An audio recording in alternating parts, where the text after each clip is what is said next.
Miss होतीये ना आपल्या परिसरातील ताजे अपडेट? तर मग आजच C24 या आपल्या YouTube चॅनलला लाईक करा, शेअर करा, सबस्क्राइब करा आणि बेल आयकॉनवरती क्लिक करायला तर अजिबात विसरू नका।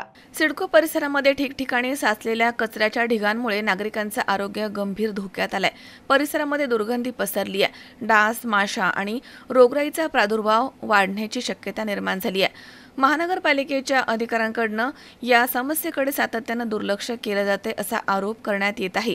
कचरा तातडीने न हटवल्यास आणि स्वच्छतेबाबत ठोस उपाययोजना न केल्यास तीव्र आंदोलन छेडलं जाईल असा इशारा स्थानिक नागरिक आणि सामाजिक संस्थांकडून देण्यात आलाय।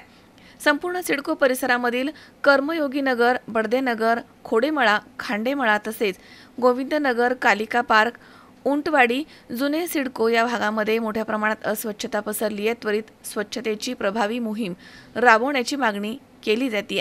एक आठवड्यापासून सिडकोमध्ये घाणीचे साम्राज्य सगळीकडे पसरलेले आहे। तरी नाशिक महानगरपालिकेने लवकरात लवकर साफसफाई करावी, अन्यथा वंजारी युवा संघटनेतर्फे आंदोलन छेडण्यात येईल। किरण आहेर, C24 नाशिक।